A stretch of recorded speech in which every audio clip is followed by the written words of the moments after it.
Merhaba arkadaşlar. Bugün çayın yanına en pratik, en kolay ve en basit ve en güzel olan patates cipsi nasıl yapılır onun tarifini vereceğim. Öncelikle başlangıç olarak odun ateşinde çayda patatesin hikayesi nasıl başladı onu anlatayım. En başlarda benim yol kenarında küçük bir kulübem vardı ve o zamanlar köyde yolda kalan tırları vinciyle çeken komşum İdris. İdris benim kuzenin üzerinde patates dilimleyip pişirmeye çalışıyordu. Ben işte onu tepsiye dizip biraz da yağladım. Biraz da pul biber ekledim. Ortaya çok güzel bir şey çıktı. Yani tadı lezzetliydi. Çayın yanında da güzel gidiyordu. Ve ben gelen gidene de bunu ikram etmeye başladım. Derken her gelen giden işte patates istemeye başladı. Patates aslında küçük kulübede çok fazla mutfağa ihtiyacı olmayan, sadece doğrama tahtası, bıçak yeterliydi.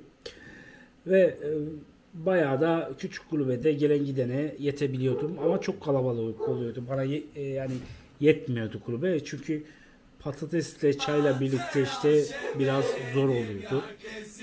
Tabii hiçbir mutfağım yoktu. Ama yine keyifli bir ortam vardı. Yani gençler geliyordu, eğleniyordu ve bu muhabbet çok zenginleşiyordu çayla patateste. Her gelen yani güzel bir muhabbet oluyordu. Dışarıda kar yağıyordu. Yani çok donanımlı bir kulübem yoktu ama yine de çayla birlikte patates de kendini o kulübede meşhur etmeyi başardı. İnsanlar çok sevdi. Ha, bizim pişirdiğimiz patates cipsi kuzinede. Ben o küçük kulübeden sonra yetmeyince yeni bir yerime geçtim. Hani yeni bir ahşaptan küçük bir kulübe yaptım ama orada da patates ve çay işine devam ettim. Yani daha bir mutfağım vardı, her şeyim vardı ama yine de ben menüyü genişletmedim. Çay ve patatesle devam etmeye karar verdim. Yani gelen giden insanlara çay yanında patates yapıyordum. Yani bizim buraya insanlar kış zamanı kalkıp sosyalleşmek için ailecek kalkıp gelip burada işte kuzinede çay, patates keyfi yapıyor. Kartopu oynuyor. Dışarıda üşüyor. Çocuklar geliyor. Yani bir etkinlik olmaya başladı. Yani şimdi öncelikle bu patatesin bir sırrı var mı diye soruyorlar bana arkadaşlar. Genelde öyle sorular geliyor. Abi ışığıyla patlamış. Abi Yaşar abinin patatesleri Patatese gel. Konya'dan geliyor. Yaşar abinin patatesin sırrı ne abi? Karda yemek. Abi dilini mi yiyorsun? Konuşsana. Pul biber nereden alıyorsun abi? Dur arkadaşlar. Yaşar abi dilini yiyor. Biz biraz sonra burada yukarıdan adam olacağız. Patatesi göreceksiniz. Patates üşümemiş olması gerekiyor. İçi dolgun olması gerekiyor. Ben çok yıkamıyorum. Aslında topraklı patates daha lezzetli olduğunu düşünüyorum ama insanlar bazıları diyor ki yok hepsini yıka. Öyle tertemiz öyle tutma öyle doğra falan diyorlar. Yani içinde toprak olunca lezzet kattığını falan düşünüyorum. Bir ara öyle kandırıyordum insanları. Yani isteyene de tamamen yıkayıp veriyoruz tabii. Öncelikle patatesi yaparken tepsinin altını iyice yağlamanız gerekiyor. Ya da zaten eğer tepsi daha önce hiç yağlanmamışsa, pişmemişse, yani yağı yemiş olması gerekiyor. Yani bu yağla kullanılmış olması, yağlı bir tepsi olması gerekiyor. Yani yoksa ne kadar yağ koysanız da yapışır, çok yağ koysanız da tadını bozarsınız. Ondan sonra doğradığınız patatesleri hani baklava dizer gibi bir sıra patates dizip komple tepsiyi kapatıyorsunuz. Sonra üzerine bir daha yağ ekliyorsunuz. O kuzinede alevli ateşte pişmeye başlıyor. Ve bir süre sonra bir kenarı pişiyor fazla, öbür tarafa alev gitmediği için tekrar çeviriyorsunuz ve tekrar kuzineye verip Öbür tarafında pişmesini bekliyorsunuz. O arada alevi hiç eksik etmiyorsunuz. Alev düşerse patates cips şeklinde olmaz. Ondan sonra en son pişmeye yakın patatese pul biber, tuz ekliyorsunuz. Hem tuz pişmeye geciktirmiyor, hem baharatta çok ölmemiş oluyor. Yani pişmeye yakın ben baharat koyuyorum. Yani gördüğünüz gibi çok basit bir tarifi var. Ama insanlar genelde beceremiyor bunu. Evde gittiğinde kuzinesi olmuyor, zaten fırında bu tadı almam mümkün değil. Yağ ayarını tutturamıyor.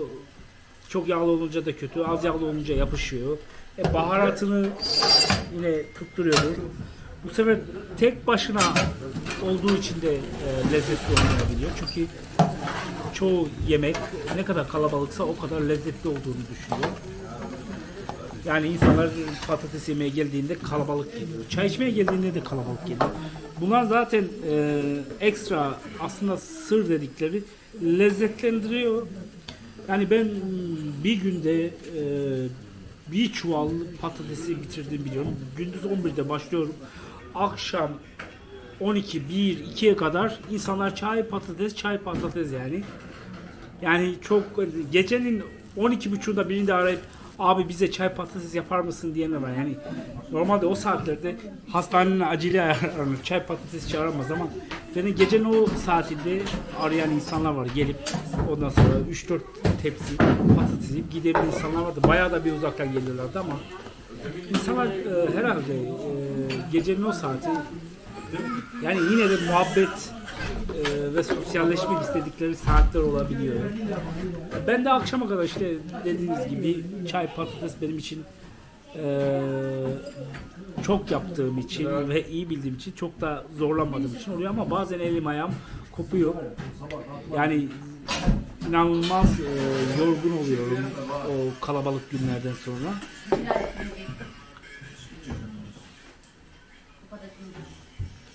Tabii çayın hikayesi de var aslında, patatesi lezzetlendirici çayın hikayesi de var da çayın hikayesini başka bir videoda onu işleriz. Tabii patatesle çay karakter olarak çok benziyorlar. Çayı 7'de 70 herkes içiyor. Hiçbir ayrımı yok çayın. Herkese hitap eden içecek ve sıcak bir içecek. Ve patates de öyle. Her şey yanına yenebilecek bir şey. Her yemekte olabilecek bir şey. Yani bir muhlamanın yanına da patates istiyor. Bir köftenin, yani bir köftenin yanına da mesela insanlar patates istiyor.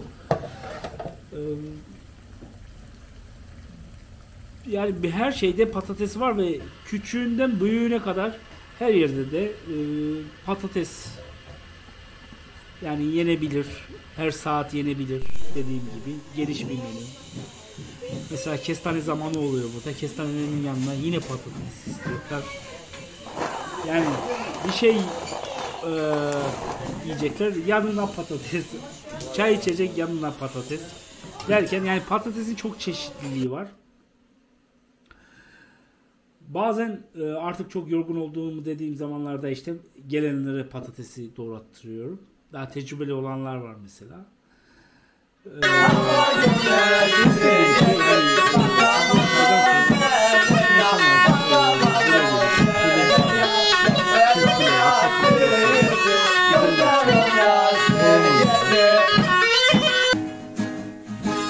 ara Fındıklı'dan gelen arkadaşlar oldu.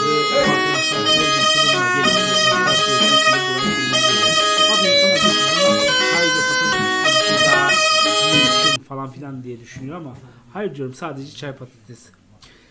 Mesela Sedat abi fotoğraf, işte düğün fotoğrafları için bizim mekana gelmişti. Ben de ona çay patates yapmıştım gene ve çok güzel bir gündü. Eşiyle birlikte o özel gününde çay ve patates yiyip fotoğraf ve çektirip anısı kalmıştı. Yani insanlar ön özel gününde bile bunu yapabiliyor. Köpeğine işte patates yedirmeye çalışanlar vardı. Ondan sonra benim gerçi kedim de patates yiyor. Ve yani olabildiğince kalabalık ve insanların böyle tıka basa dolduğu bir akşam muhabbetleri oluyordu. Bir de küçük olduğu için herkesin bir ortak muhabbeti oluyordu. Yani patates biraz da sanki insanları birleştirici bir özelliği var. Ve patates herkesin ulaşabileceği bir şey. Yani çok yani en uygun olan bir insan yiyecek.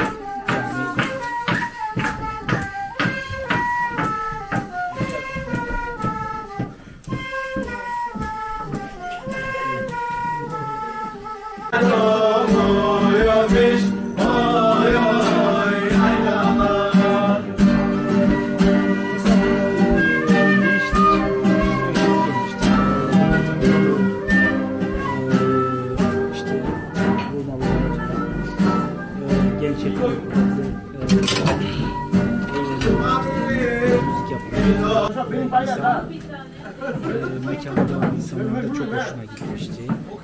Yani çok güzel şenlendirmişlerdi mekanı. Ben de onlara çay patates yapmıştım. Bir anda içerisi hiç sevdiğim bir şey.